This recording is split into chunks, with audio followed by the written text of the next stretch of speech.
नमस्कार मंडळ, मी आदित्य पाटील तुमचं स्वागत करतो आदी अलिबागकर या यूट्यूब चॅनलमध्ये. तर आज सकाळ झाली आता आणि मी तयार झालो आहे. आज प्लॅन आहे पनवेलला जायचं. तर बघूया पुढे पुढे काय होतं, नक्की प्लॅन सक्सेसफुल होतं आहे काय. तर दाखवतो तुम्हाला, बाहेरचं वातावरण दाखवतो तुम्हाला. चला.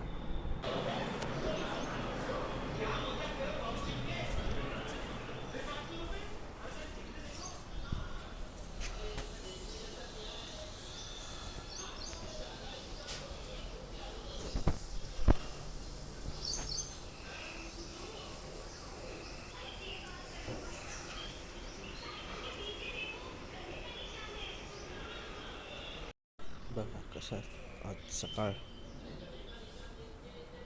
पूर्ण ढगाळ वातावरण झालं आहे आणि हिरवगार असं पूर्ण पसरलं आहे सगळीकडे, गवत हिरवा हिरवा.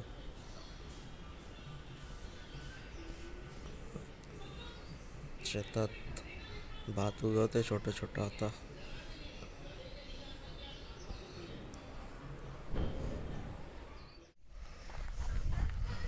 हो चाललो.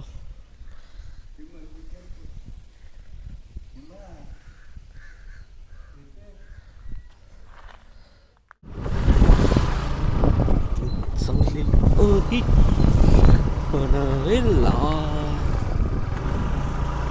बाबा गाडी चालवत आहेत आणि आता आम्ही आमच्या रोडनी चाललेलो आहोत पनवेलच्या दिशेने. नीट उतरा तिथं हो आणि फोन कर नाहीतर बसतील. नाही हो, करेन फोन. कशाला घालत तुम्ही.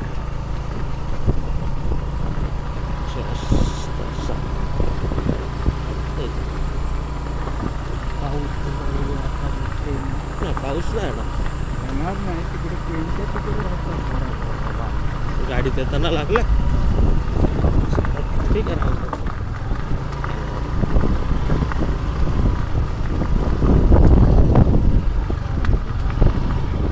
चला.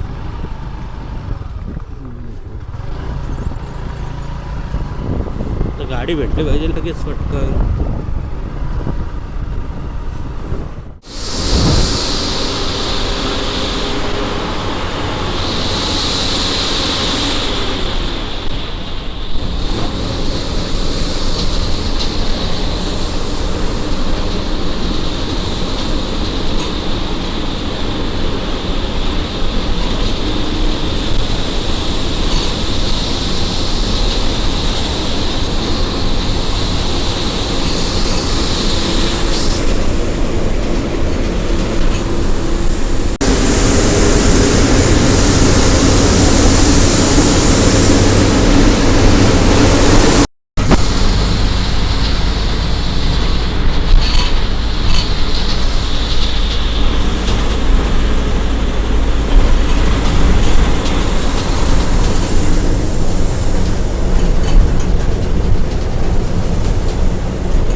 मध्ये आता 5 नंबरला जायचं आहे. 5 नंबर ग्राउंड आहे इथे दिसतंय का. 1 2 3 4 5. दरवाजा ओपन.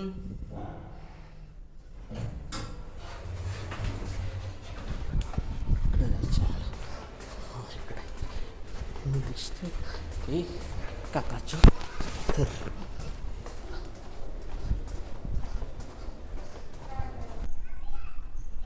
चेहरा काळपट झाला आहे.